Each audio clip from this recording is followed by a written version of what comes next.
We're going to get started. So welcome everybody to Collab1. I am recording. It's the 31st of March. I can't believe it. We're a quarter of the way through the year already. 31st of March 2022. Welcome to this course on project management and administration. Let me just share my screen so that you can see what I have got here. What's happened to it?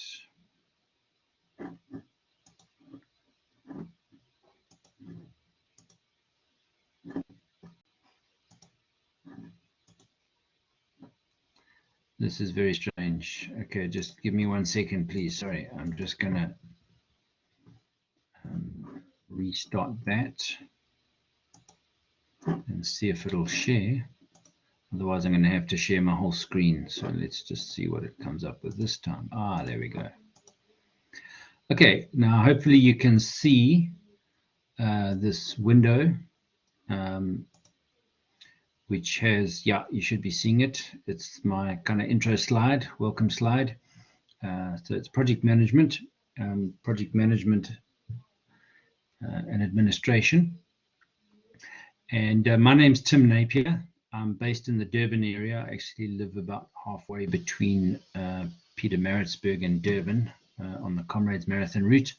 I've been with Varsity College and lecturing project management with them for nearly 20 years now. And it started off as classroom training for many years. It was a course like this, what's called a short learning program. And it was, it would be 3 months or so of one session a week of going through project management. So I've done that many times with Varsity College and various other institutions as well. And this is actually a distance learning module. And so I'll just give a bit more detail about that shortly. Let me just get my slides back.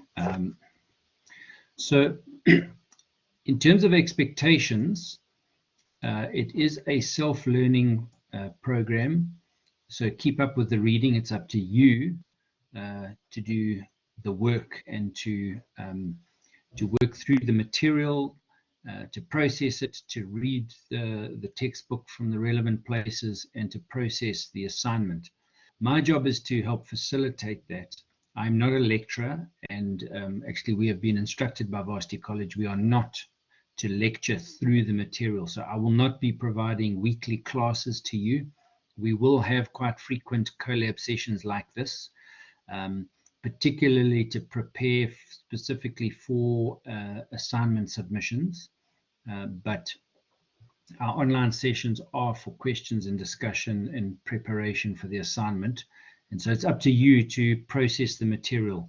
I will, for some of the sections, give some further input in the collab sessions, but as I've said, it's not my role to specifically lecture through section by section, chapter by chapter. So ask lots of questions, and really we learn from each other as we go through things. As we are going through this, if you've got questions and you want to ask, then just type them in the chat box. So type your questions here if you've got any.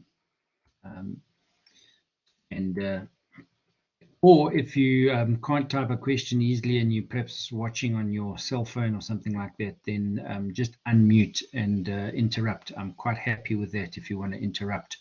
I'm also quite happy with that. So I won't be offended if you go that route. Okay, so the textbook, which you should have, is called Project Management from Kickoff to Closeout. It's published by Edge Education. The authors are actually written up in the inside page. It's S. Kuhn, W. Anderson, R. Jules Maquette, B. Huxtable, and T. Musikvano. So there's a range of authors in that book. And it's probably preferable that you get this book if you haven't already. but it is not absolutely essential. I do believe you'll be able to get through with if you've got access to another good project management textbook, or you have, firstly, you should have a good project management textbook, and then you would need to also make good use of the internet and internet research around that. Okay. So my Ramon's asking, is the same material that needs to be purchased? Sorry, your question's disappeared again. Where did it go?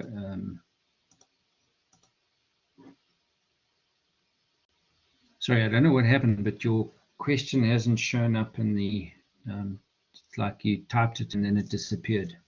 Could you just repeat that? It's very weird. Hi, Tim. Yes, yeah, just ask that. Yeah, no, so I just wanted to find out if it's the same material that needs to be purchased from Wise Books. Yes, that's the book we're talking about. Okay, no problem. Yeah, it should be available at Wise Books. Okay, thanks. Great. Okay. Okay. Sorry, this is very weird. I've got,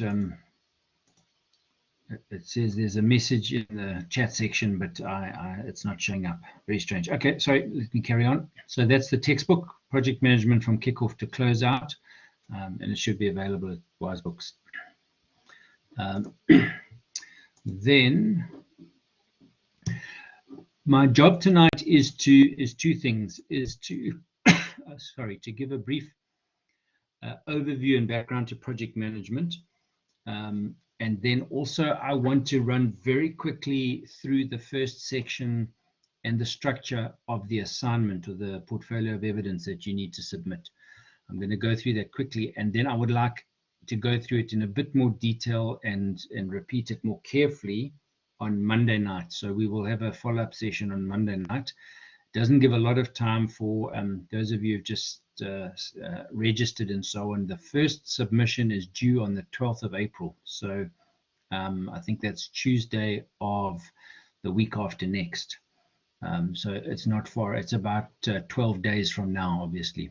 So just to give you the background, or not the structure of the course. The course is made up of 4 elements. The first is the ICE tasks. Those are 4 or 5 very simple kind of online quizzes or tasks that I will probably publish tomorrow on Saturday, that you do through the next couple of months. Together, those account for 10% of your final course mark. Each of them is 2.5%. Basically, they are not compulsory, but you have to do at least 4 of them to get the full 10%. And basically, they work as you do them or don't do them. If you do them, if you submit something, you'll get the marks for those. If you don't submit anything, you get 0. So it's kind of, you get 2.5% per submission. And provided it's kind of, there's some effort shown in the quizzes, and you've submitted the quizzes, you've done the questions, you'll get the 2.5% per ICE task. So it's not like we mark them, and each ICE task you get 27% for this one, and 47% for the next one, and 78% for the next one, so on. There aren't individual marks for the ICE tasks. It's basically 2.5% or 0 per ICE task, depending on if you submit or not. So if you submit, you're almost guaranteed to get the results for that. So that's the 10% given to ICE tasks. Then the portfolio of evidence. So there's no exam for this course. You're not going to be writing an exam or a test. What you have to do is a project management assignment. And it's made up of 3 tasks, task 1, 2, and your final task. And it's weighted, the first task at 25%, the second task at 30%, and the final task at 35% of your overall total course mark. The due dates for those, the first one, as I've said, is due on the 12th of April. The next one will be due on the 30th of May, and the last one will be due on the 15th of June.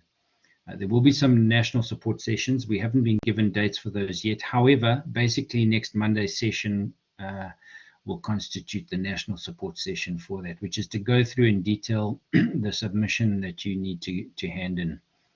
Now, the time for assignments are due, let me just check something. Yeah, assignments are due at 9 p.m. on the due date. So on the 12th of April by 9 o'clock, you must have submitted. If you are 3 or 4 minutes late, I cannot mark it. I'm not allowed to. And you basically end up getting 0 unless you have very good reason as to why you were late. So I want to emphasize this. Don't wait till the last second to submit. You know, I would submit by 8:30 at the latest on each due date. You know, internet goes down, you'll lose your connection, your computer freezes, something goes wrong, and you're stumped or stuck. Give yourself some time. I've had many students clearly push submit with like 3 seconds to go, and the system logs it as late because it only registers it maybe 30 to 60 seconds later.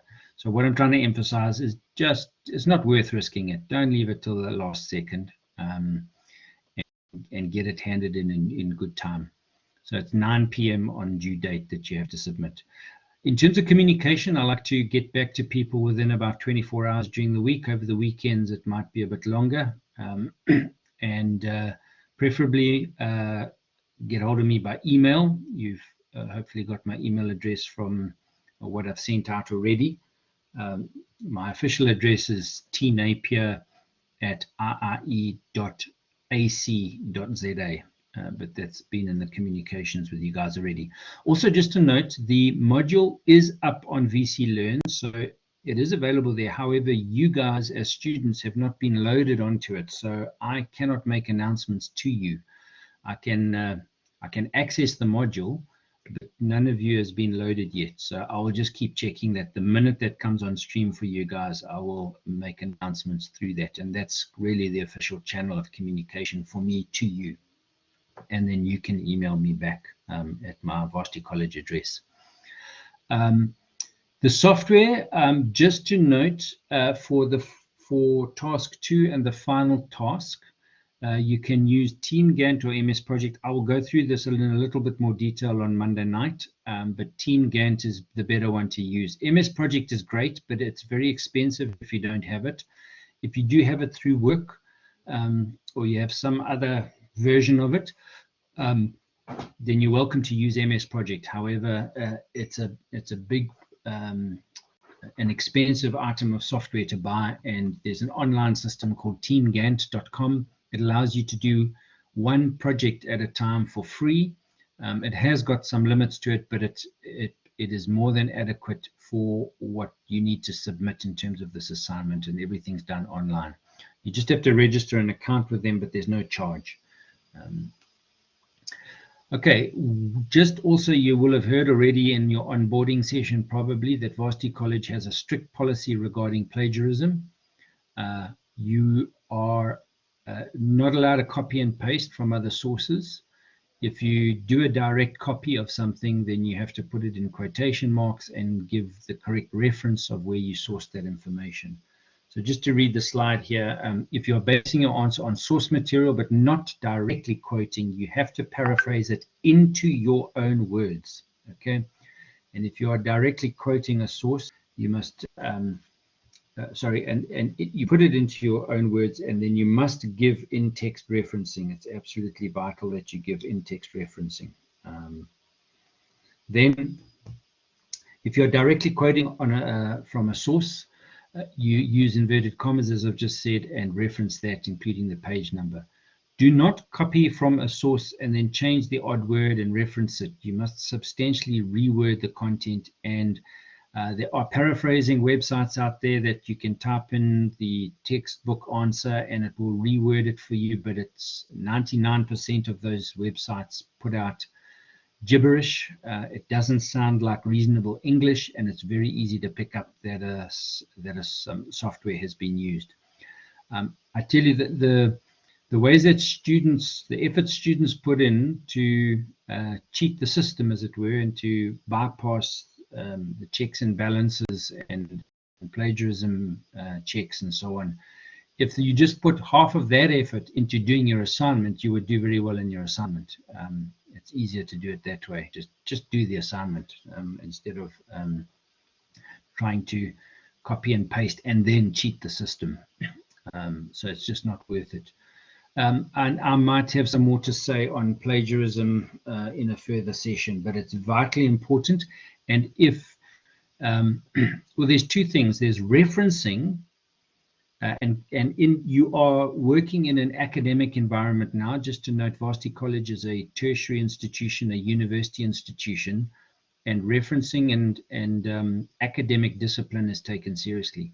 So now that you are registered for a course within this environment, you must follow the academic conventions correctly. Now, it doesn't mean you have to, it's not about doing your, you know, your master's and your PhD. This is just a kind of a standalone course, but you need to learn and do the academic disciplines of correct referencing. So if you don't do your referencing correctly, you get a few marks off.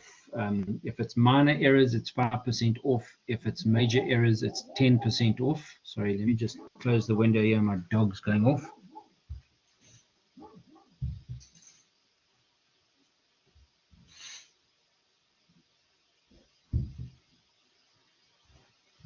Sorry about that interruption. So you must reference correctly. If you're referencing errors or major errors, then it's 10% off. Then if you plagiarize is copying and not acknowledging that you've copied from somebody else. If we pick up that you've plagiarized, then you get basically one chance to correct it. So it is seen as a learning chance if you haven't studied before.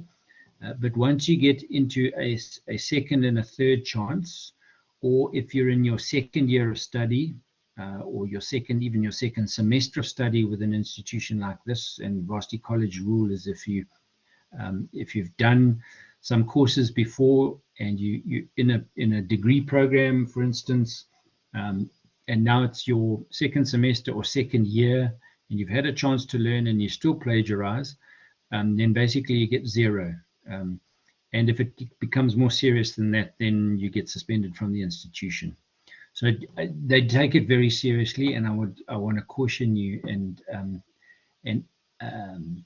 motivate you and inspire you to do the right thing in this regard.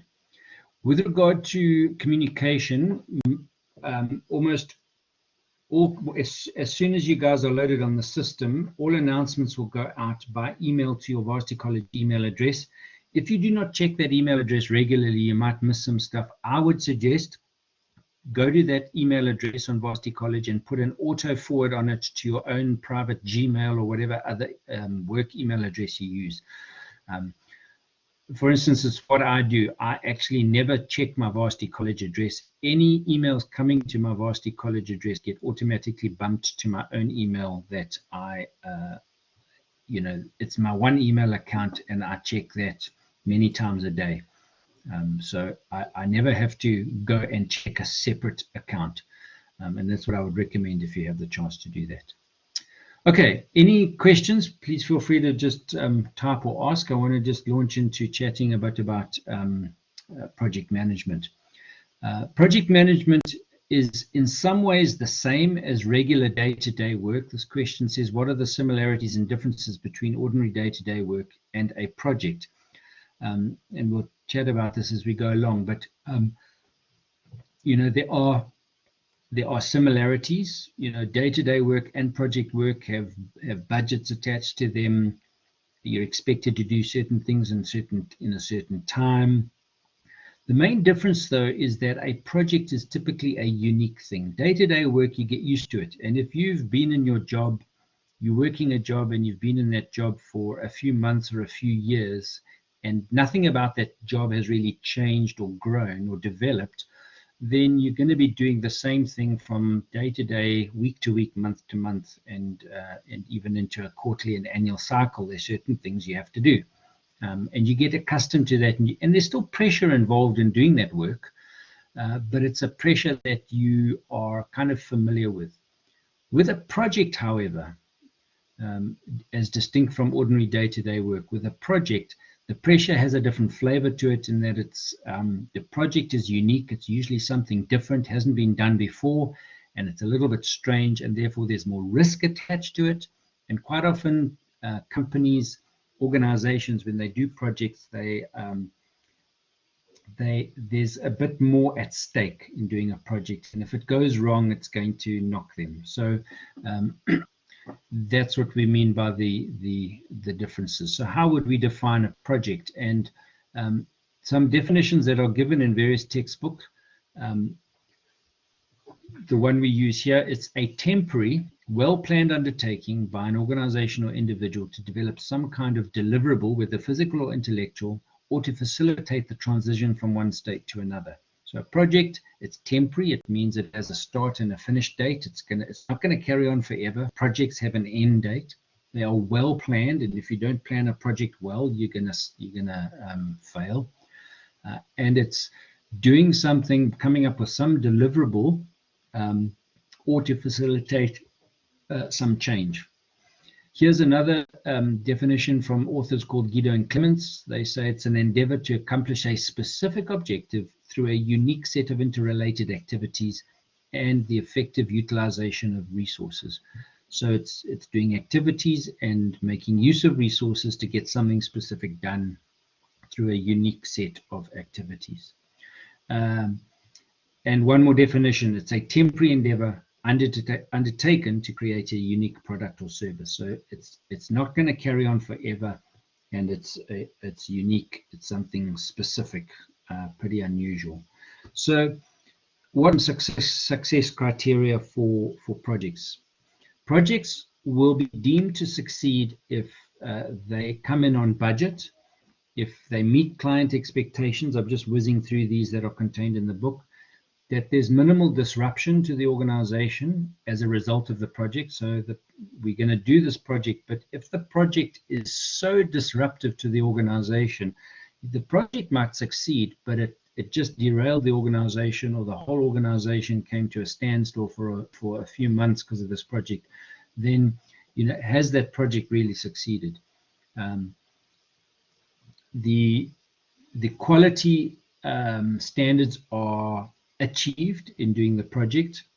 The schedule is achieved. In other words, we come in on time or very close to being finished on time. In other words, we don't run over by months and months and years. We meet the specification that was set by the client as well. So there's a number of success criteria. Some further things in relation to characteristics of projects. Projects have a well-defined scope. You know exactly what is involved in this project and what you're going to be doing. You have a shared understanding of the scope, so everyone on the team should know what's involved. Also, is the owner, and here we're talking about the client, the company organization that's funding the project and kind of sponsoring it and getting behind it. Are they sophisticated enough? And that's a strange word, but basically it means, do they have the capacity to roll out this project? Do they have the money to roll it out? You can't have a guy who's used to, he's got a bakkie. I mean, we've all heard these kind of urban legends of there's a guy with a bakkie. He owns a bakkie and he's got 2 spades and a spirit level and 1 or 2 other things. And now he's bidding for work to build some new shopping mall or a new freeway interchange or something like that. It's a classic case of, and not the owner in this case, but the contractor not being sophisticated enough. That's what we're referring to. Do you have the experience and the knowledge and the capacity, the capacity to do this project? That's what we talk about. Is there adequate staffing for the project? Is there a well-established budget for it? And something else that's not in the book, but we've picked up elsewhere, good projects, in fact, not just good projects, all projects should have what's called a single point of responsibility, which means there is one person who is overall in charge of running the project on a day-to-day basis. Put it another way, Good projects are not run by committees. You can't have a committee taking day-to-day decisions on a project. It must come back to one person. So, what are some other project characteristics? As we've said, it must have a single purpose or deliverable. It's unique. It's temporary. It's going to have an end date. It's intra-organizational very often, so that it involves people from across the organization. It's very often unfamiliar. We haven't done something like this before, and there's risk involved, and it's goal-oriented. Those are all elements that come into it. Okay, again, I'm just whizzing through this stuff. So what is project management? If we talked about what a project is, what is the management of a project? I quite like this definition. It's both the art and the science of bringing together different physical, intellectual, and human resources in an effort to accomplish a single task in a well-planned and systematic manner. So it's bringing resources together to accomplish this task in a systematic manner. Some other definitions: it's planning, organizing, coordinating, leading, and controlling the resources to accomplish the project objective. And one more definition: it's the application of knowledge, tools, and techniques to project activities in order to meet stakeholders' needs and expectations from a project.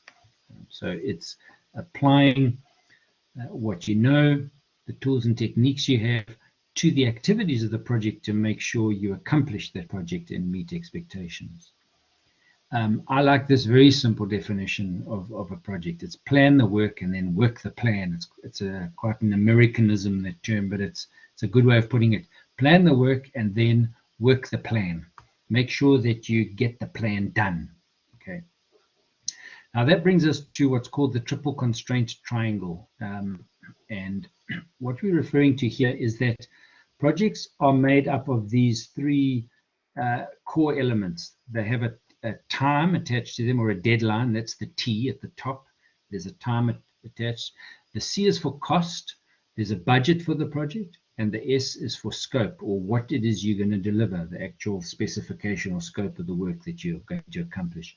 In the middle, you can also add the term quality, because obviously the whole thing must be done at a suitable standard. You don't want to compromise quality. Now, why do we put this in a triangle? Some of you might remember from school, one of the theorems of a triangle says that the sum of the angles of a triangle always adds up to 180 degrees. Now, what that says is whichever way you squash a triangle, whichever way you move a triangle around, the angles, the three angles of a triangle, the three corners, will always add up to 180 degrees. Now, this is a very good illustration of a core principle of projects, and this is something you need to learn for the rest of your lives. In a project, if we take time, cost, and scope, if you change one of those, at least one, if not both of the others, must change. Let me say that again. If you change one of these three corners, you must change at least one, if not both of the others. So if we have, for instance, in the bottom left corner, our project budget, and suddenly it's going to get squashed, okay, and our budget is going to be reduced. Say the client comes to you and says, hey, sorry, we've had budget issues, we can't afford as much, we're going to take 20% off the budget of your project. What must change? At least one or both of the others. The deadline might change, and the scope of work might change. You have to turn around to your client and say, well, we can't deliver the same end product for you if you're going to chop the budget. We're going to have to reduce the scope of work. Okay. Likewise, if the deadline is shifted, either delayed or even brought forward, both of those options can involve a budget increase and possibly a change in scope of work. So I'm just trying to highlight the principle that these three elements of time, cost, and scope, with, in fact, quality in the middle, are always interlinked with each other. And don't think you can just shift one and not be affected in other aspects. Okay, now the project management body of knowledge, and this is, it's not really a textbook, but it's the kind of Project Manager's Bible. It's a document put out by the Project Management Institute in the United States. The PMI, Project Management Institute, is the main body that kind of certifies project management around the world. It's become the leading institution of project management. There are other competing institutions, but it's kind of become the premier pinnacle institution for project management. And every few years, they put out a new edition of what's called the Project Management Body of Knowledge, also known as the PMBOK Guide from Body of Knowledge. And it gives basically best practice and kind of the Bible of project management practice, everything you need to know and should do in order to run projects successfully. And they break down projects into, or project management into 10 knowledge areas. And I just want to whiz through these very quickly. The first is scope management. That is, you need to manage what is being done on your project and make sure that the scope of work is not changing while you are on the project or even before the project starts. Make sure your scope is not changing with, it can change, but is it changing in a reasonable way? And is that change being managed? You don't want to have a situation where, you know, random crazy changes are just made without permission, without acknowledgement from the team. So scope management is a critical thing. Time management obviously is making sure the project comes in on schedule, on deadline. That's a critical success factor. Most project managers, by the way, are measured according to getting the project done within budget, on time, and delivering what was promised. Now, time is obviously a critical part of that, getting the project finished on deadline. And similarly, getting the project done within budget. Cost management is another key area within the 10 areas of projects and project management. Quality management is a critical aspect that comes into all projects. Quality applies to two areas. One is the finished product. Do you deliver a finished product from your project that is of a high standard and achieves the quality standard? And then also, are you running the project in a quality way? Are you upholding good quality standards in the running of your project, not just in what you deliver? Because you can deliver a relatively good quality in product, but have run the project very badly, or at not a very good quality standard. So they are linked, but you can get away with it sometimes. HR management, human resource management, is making sure your team's in place, you've got all the people you need, and the people are connected and working well and adequately together. Communication management ties in a bit with that, but that is making sure that you are getting your information from the right sources at the right times and delivering it to the right destinations. Communication is, by the way, a project failure characteristic, in the sense that many projects fail simply because there's been a lack of good project communication. The information was all there, but it wasn't being shared adequately and sent around. Risk management, obviously, are we managing the risks both in planning the project and then as the project unfolds, are we mindful of the risks in the project? Procurement management, that is managing the processes around buying everything we need for the project, buying in the equipment, the materials, and the people we need, the skills and expertise we need on the project. So procurement's a fancy word for buying everything we need to buy. Stakeholder management is managing everyone who has some kind of influence or impact on your project, from community members through to your direct client, through to funders, whomever it might be, contractors, etc. Are we managing our stakeholders properly? And then integration management is the last one, and that is juggling all the balls. It's making sure that you, as a project manager, are integrating all of these aspects, so that if there's a change in scope, you're aware of what it might mean for risk. If there's a change in procurement, are you aware of what that might mean for the schedule? If there's a change in HR, what impact might that have on the budget, etc., etc. So a change in one of these 10 areas has ripple effects across all the others, and you have to be integrating that at all time and juggling all the balls. That's what good project managers can do. And you grow with it, you get into it, and you grow with the experience around it. There are some Project Management Institute websites I've put up there. I'm not going to chat about that. I'm just going to jump past this.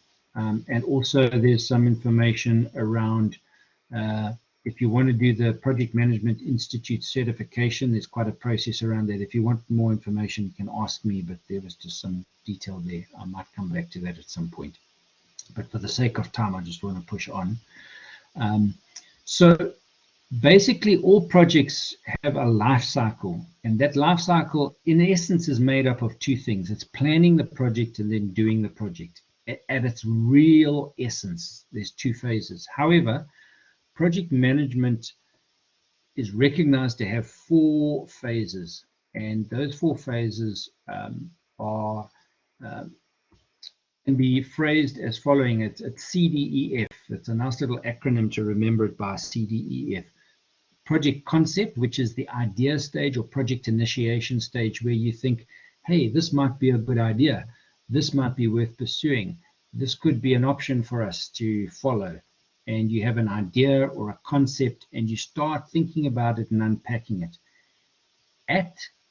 Towards the end of concept stage, you do a thing called very often you do a thing called a feasibility study, and you guys are going to have to do if I remember correctly, a feasibility analysis for the project assignment.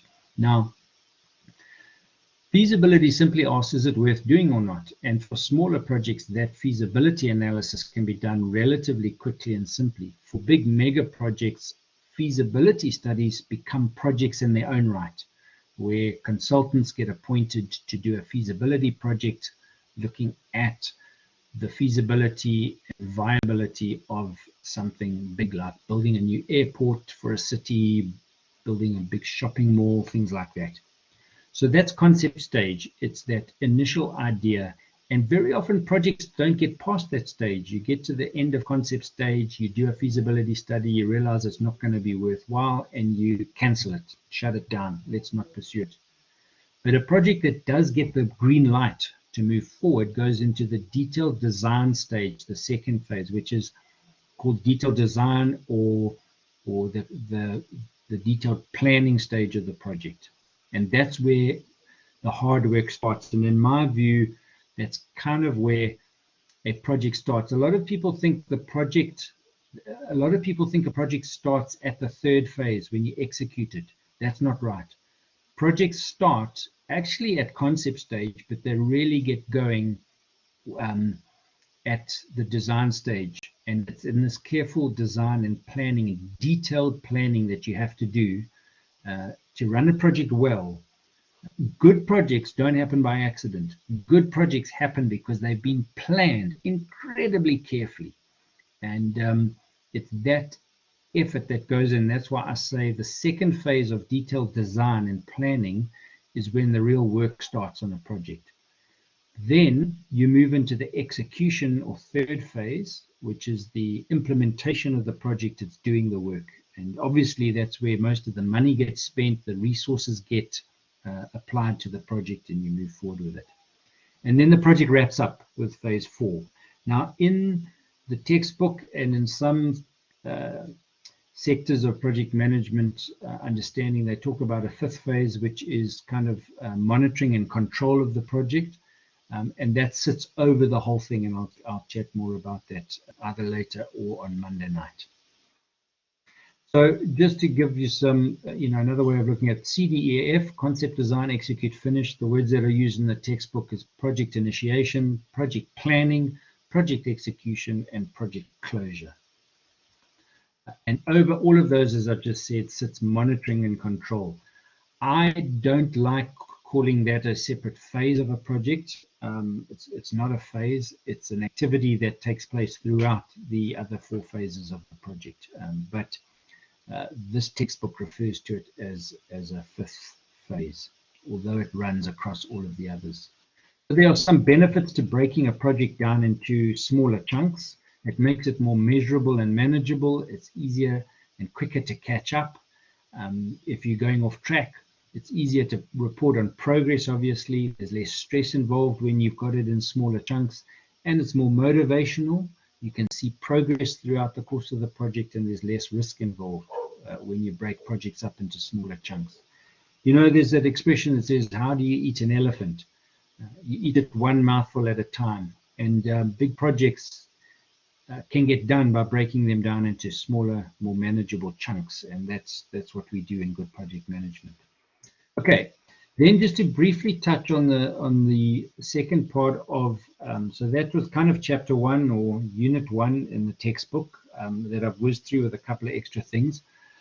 As I said, I'm not going to go through each section in detail, but I do want to just cover on some things as far as helping with the assignment is concerned, and then I want to chat through the assignment quickly. So a feasibility study is essentially asking the question, yes or no, do we want to move forward with the project or not? It's yes or no to doing the project.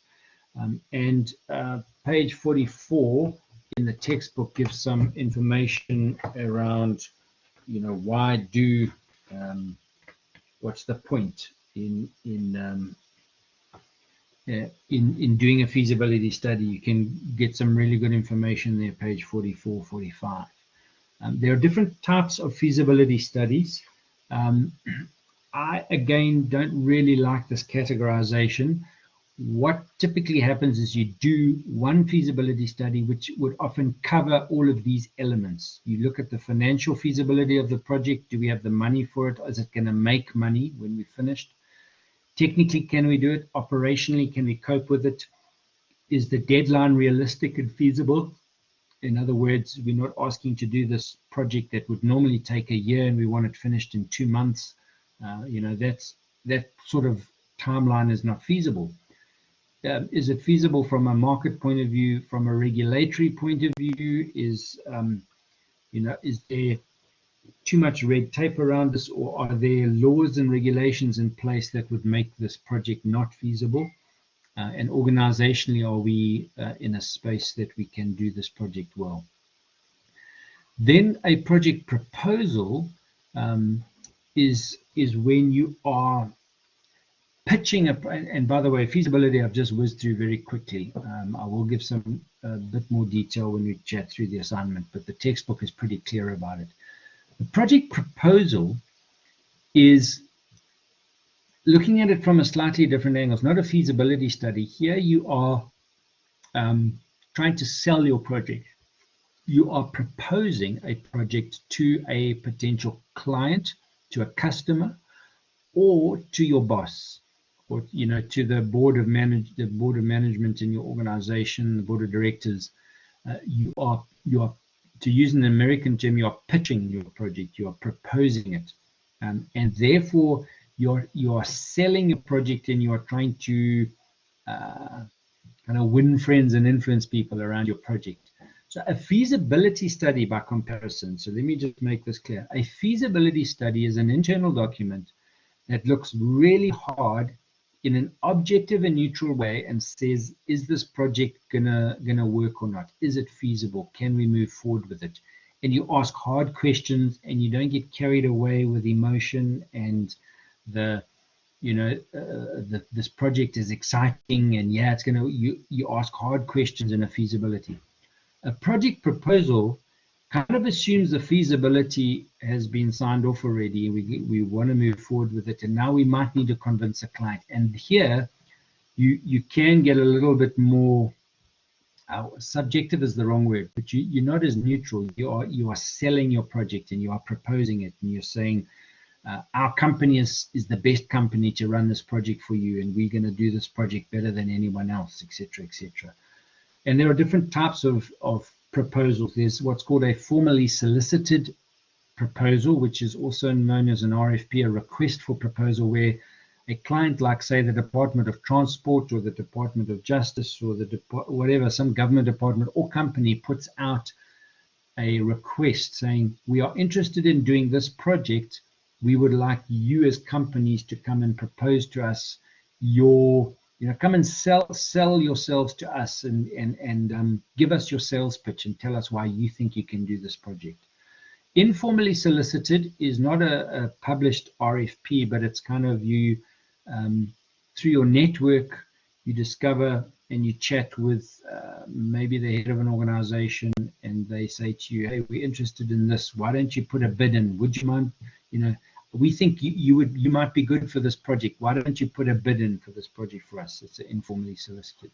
Unsolicited is you don't wait to be asked to bid for work. You go and bid for work that the client the potential client might not even know about. And by the way, I didn't in my introduction say I worked for many years for a small firm of consulting engineers. I'm not an engineer myself. I did a BCom and then an honors year in human resources in HR.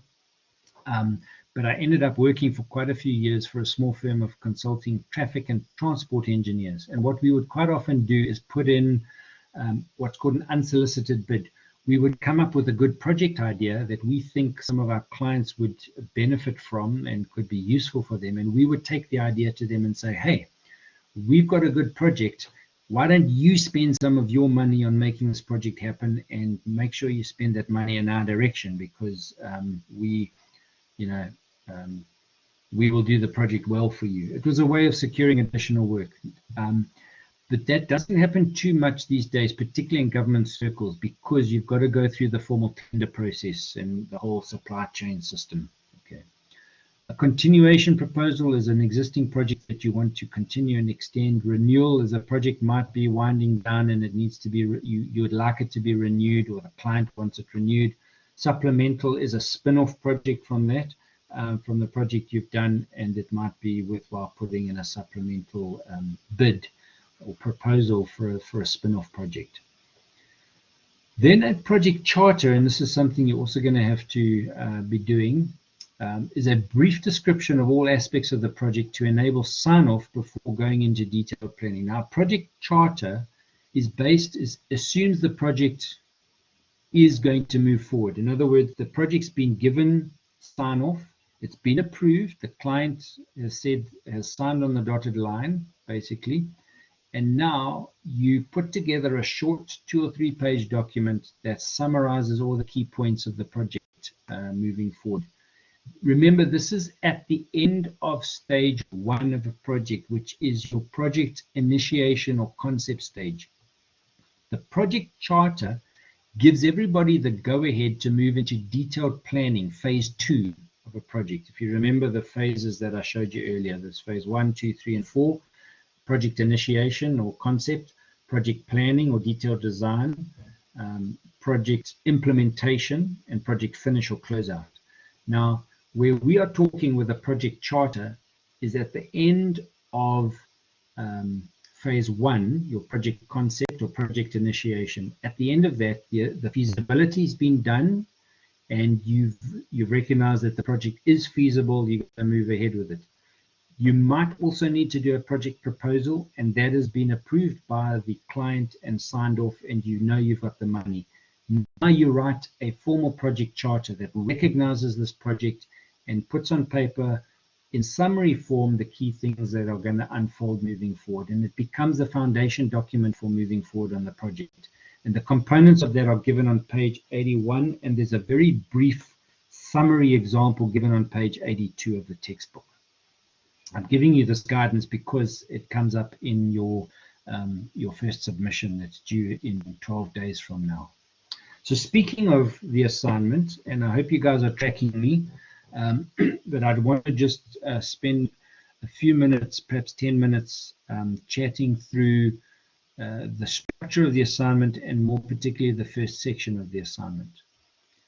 Now, the whole assignment, tasks 1, 2, and your final POE is based on a chosen scenario. You're given 3 to choose from. The first is Insightful Care, which is a small medical aid company that wants to develop an app to remind their members to take their medication. The second one is SA Corporate Catering, and that project involves more of an event than a project, and it is hosting a gala dinner for the South African Women in Tourism event. And then the Jenga Cellular project is putting up a handful of new cell phone masts in the Pinetown district of Durban. Now you have to choose one, except for the very first question. By the way, the very first question in the first submission, you look at all three of these projects. But from then on, you choose one and you work with it all the way through the assignment. So read the scenarios carefully, choose the one that you feel most comfortable with, and work with that all the way through. I had one student, he probably ran out of time and didn't do enough work, and at the last minute he had some other project. But on part one, remember this assignment is broken into three sections. Your first section is due on the 12th of April. Section 2 is due on the 30th of May, I think it is. And then in June, a couple of weeks later, you do the final submission. Now, why I'm highlighting that is I had one student who in part 1 and part 2 worked with the chosen scenarios, and then part 3 he submitted some random project that he had chosen from somewhere else that had nothing to do with any of the 3 scenarios that are given in the assignment. So he got 0 for that. So you need to make sure you work with the chosen scenarios all the way through. Now the assignment, as we said, is made up of 3 tasks, and each of those tasks has activities and questions under it. So task 1, which is worth 25% of your final course mark, is made up of activity 1, which is 2 questions. It's project complexity, and I've crossed that word out because there's a slight change there, because the textbook doesn't talk about complexity. Then there's a question around the project management office. Sorry, I don't know if somebody asked a question, but it's really weird. My questions are not showing up here. If you're on the WhatsApp group, you can ask a question via that route, or you can welcome to just unmute and ask if you've got questions. It's so weird that the chat section is not working.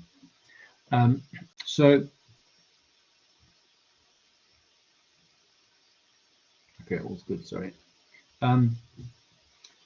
So task 1, activity 1, question 1, explain project complexity. I'll come back to that. Question 2, the project management office, and it's explaining some functions around that. Question 2 also has to look at project phases. Then activity 2 asks you to do a feasibility study and a project proposal. Task 2, which is due at the end of May and is worth 30% of your total course mark. So this is now looking ahead. This is your second submission in May, at the end of May. You have to do a scope statement, a project charter, a work breakdown structure, a procurement plan, a budget, and project software. There's quite a bit of work there. And then your final task is the first 3 questions are, how can I put it? Your first 3 questions are resubmission of your first 2 with some minor corrections. And just relax about this. I'll give you more feedback and more guidance on this closer to the time. It's not as bad as it looks, but it's not worth very many marks, these first few questions. But you have to kind of redo task 1 with some corrections and task 2. Activity 3 is an ICE task discussion around your ICE task. That's for just 5 marks. Then you have to do a resource matrix, and there's a little bit of work there. And then the bulk of this activity is your Gantt chart, and it's to use your project software to do your Gantt chart. And I would recommend you start doing that along with your second submission. You don't submit it in your second submission, but start working on it, because the more work you do, and in fact, your work breakdown structure in task 2 leads to your Gantt chart in task 3.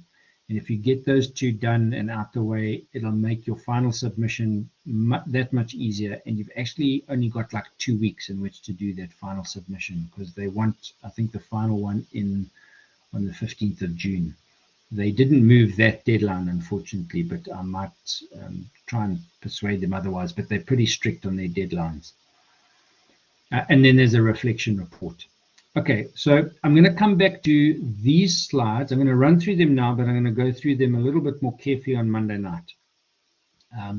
So Question 1 is using the 3 projects. Let me just check here. Yeah. Using the 3 projects you were given as project options, explain using 5 facts the concept project complexity using suitable examples. For each fact, you must state the fact as well as a suitable example. The marking rubric, if I am correct, is given on page 9. I must just double check that because there are slightly different modules that have slightly different things, but as far as I know, that's correct. Now, here's the important thing on this question. Project complexity is not specifically covered in the textbook. Therefore, you may use project success criteria given on page 6 of the textbook as the basis for your answer to this question. In other words, explain the, I'm going to reword this assignment question to read as follows. Explain the concept success criteria using the 3 projects with 5 facts and suitable examples. Okay, so don't worry about project complexity. You can use project success criteria. However, if you still use project complexity and you do some Googling around that and look up stuff and do some research, you can do that, and I will mark either the subject of complexity or the subject of success criteria. I will mark both of those equally and give the marks that are deserved and due as you respond to that. But what I'm saying is, because the textbook doesn't talk about complexity, I'm saying you may discuss success criteria in this question instead. And I will make an announcement to that effect shortly, or in the next day or two. Hopefully you guys will be loaded on the system as well for that. Question 2. It talks about the project management office, and it says the following: companies seeking more efficiency and tighter monitoring of projects are opening project management offices in growing numbers. Suppose that you are also opening the PMO to support the management of the project that you selected, either the Encyclopedia Medical Aid one, or the Gala Dinner one for the SA Corporate Catering, or the Jenga Cellular project. Any of those 3. So what it's saying is, suppose that you are also opening a project management office to support the management of that project you have selected. Answer this question using examples and the scenario of the project that you have selected. Describe 2 activities that the project management office will perform in your project in each of the following functions of the project management office. Now, it's in the textbook. It talks about governance and transparency. So you need to discuss and describe 2 activities per function. So it would be a total of 4. 2 for governance and 2 for transparency. So that's that question. Again, I'll unpack this in more detail on Monday night. Then, using examples in the scenario of the project you've selected, this is question 3, explain what each of the project phases below will involve. Now, there's quite a bit of information in the textbook, but I would also recommend you do some internet research, some Googling, and discuss project initiation, project planning, project execution, project monitoring and control, and project closure. What's involved in those? It's a 20-mark question. Give some discussion around those elements and give examples linked to the scenario. In other words, what would be involved if you choose the Jenga Cellular project and you're going to be putting up new cell phone masts around Pinetown? For that project, what would be involved in initiating that project, in planning that project, in executing that project, in the monitoring and control of that project, and in closing out that project? What would be involved? Okay, so you must apply it. Don't just discuss the theory and give theory. You must apply it and say what these phases, what sort of work would be done in those phases on the project you have chosen. Very important. Then activity 2, question 1 for 30 marks. And here, this is in the textbook on pages 43 to 54. It's a feasibility study. Discuss and report what the project feasibility study will include. And the following elements are required: an executive summary, a clear description of the project, an analysis of the competitive landscape, which you do as a SWOT analysis. SWOT stands for strengths, weaknesses, opportunities, and threats. Google that if you don't know what it is. It's been around for a long time. SWOT analysis is a very straightforward, simple thing, and plenty of information online for that.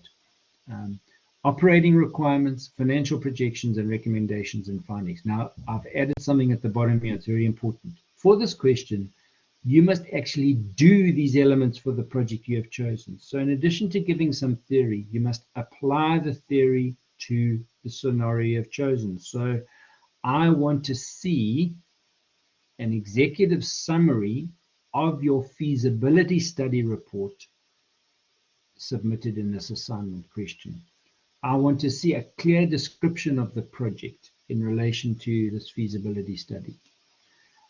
Again, for this feasibility study, you must do a SWOT analysis. Now, it doesn't have to be pages and pages long. It can be fairly short and simple, but you must show that you've done a SWOT analysis for as part of a feasibility study for your project. Okay, so you must choose, like say, in Care Medical Aid, do a SWOT analysis for that company in relation to this project. Okay, and what are the operating requirements, financial projections, and recommendations and findings out of your feasibility study? So recommendations and findings would be saying things like, our finding is that as a result of our feasibility study, we conclude that this project is feasible to move forward with, and we recommend that the project be kicked off as soon as possible, subject to staff being available or something like that. I'm just, you have to write it as if you were writing this feasibility study for this actual project. Don't just discuss theory of feasibility studies. Then, activity 2, question 2 for 30 marks. And this is covered in page 54 to 60 of your textbook. There are several methodologies that can be used when creating a project proposal. Using any of these or examples, outline the project proposal for this project that you have chosen, one of these 3 projects. So ensure to include the following sections in the project proposal: a title for 1 mark, an overview of the project for 4 marks, a problem statement and background information for 10 marks. And by the way, quite a lot of this will be a repeat from the previous question, which is your feasibility study. Now, there's nothing wrong with copying and pasting from your own work if it's the same thing. So like a clear description of the project in your feasibility study would be a large overlap with the overview of the project in your proposal statement. And then a problem statement and background information for 10 marks, project detail, required resources. And again, I emphasize at the bottom here in italics, for this question, you must actually do or write these elements for project that you have chosen.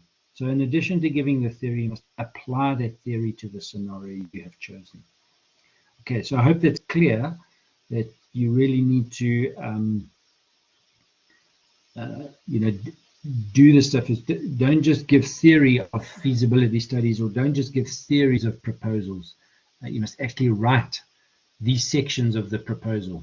And the marking rubric gives more guidance to you on how to do that. Now, just to highlight, what I've got in red ink on the slide is a proposal is a selling document in the sense that you are proposing something. You are trying to persuade a potential client or boss that, hey, this is a great project. We think we should move forward with it. It's going to make us money. You are bidding for, in a sense, you are bidding for this work. So a proposal can be persuasive, as opposed to a feasibility being more analytical and asking objective, hard questions. Should we do this project or shouldn't we? So a feasibility study is analytical and asking tough, critical questions about the potential project. A proposal says this project is worth doing, we're going to move forward with it, and we would like your backing for that. Okay, so I hope that gives some guidance and input. Now, I'm finished from my side in terms of kind of a very quick introduction to project management and a quick whiz through the assignment structure and the first section of that.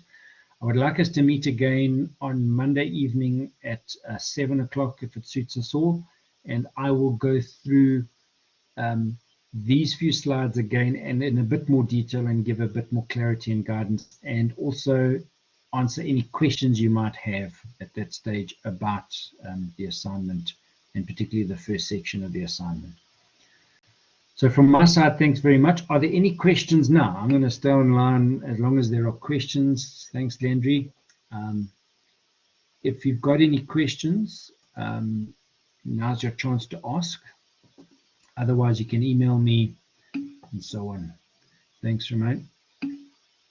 Cool. Fine, spare. If you're happy, you're welcome to sign off and leave. You may step out the room. Just the way to leave the room, by the way, that you can just, it's not good to apparently to just close the window. There's at the top left of the screen, there's those three little lines. If you click on that, it opens a sidebar from the left, and right down the bottom, there's a little door saying leave session. You're welcome to step out of the room. So I look forward to working with you guys over the next few months. Hope all goes well. I wish you well. And yeah, keep in touch, and I will keep liaising with you through announcements and so on, and giving you input. Thanks, Viswa. So if you want to depart, you are free to leave.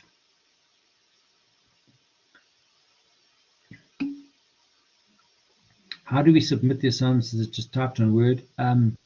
You do it in, it's weird the way these questions are popping up as not coming through in the chat section. It's so weird.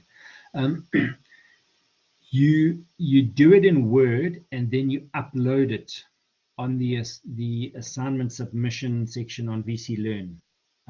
Perhaps I will take you through that on, you should have been given that guidance on the onboarding session, but just remind me on Monday. I'll try and just go through that very quickly, but you do it in Word. That's the best option, or some other software, and then you save it as a file, and you upload that file into VC Learn on the assignment submission section. Also, please note that what you submit must be readable by, there's a plagiarism check system that we use called SafeAssign, I think it's called SafeAssign. And so you cannot just submit images of text, you must submit text. So it must either be a Word document, it can have some pictures in it, but those must be proper pictures or whatever.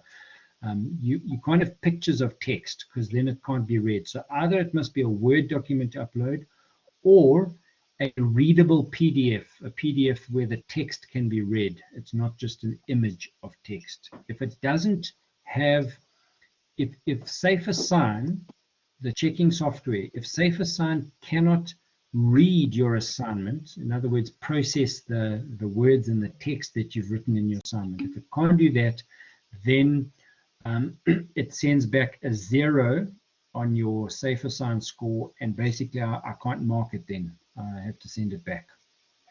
Then you've missed the deadline. So just be careful with that. If you're not sure about that, just check the onboarding session that you were given, because it should have given you guidance on that. Thanks, guys. Thanks, Visa. Thanks, Tamani. Okay, item. Yeah, question? Yeah, is there any specific format that we need to follow on the Word document? So, or do we just type out our questions, question 1.1, and then write the answer? Yeah, just make sure your question numbers are correct in relation to, and then you can just say question 1.1 project success criteria, or project or question 2 project proposal. Activity 2, question 2, project proposal, and then give your answer. Okay, no problem. Cool. All right, thanks so much. Good stuff. Go well. Okay, you do.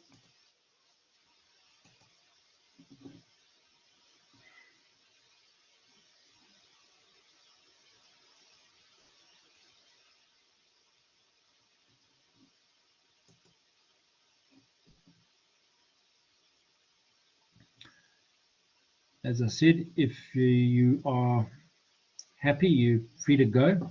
If you've got any final questions, please ask now. Otherwise, you'll see I'm just going to stop recording.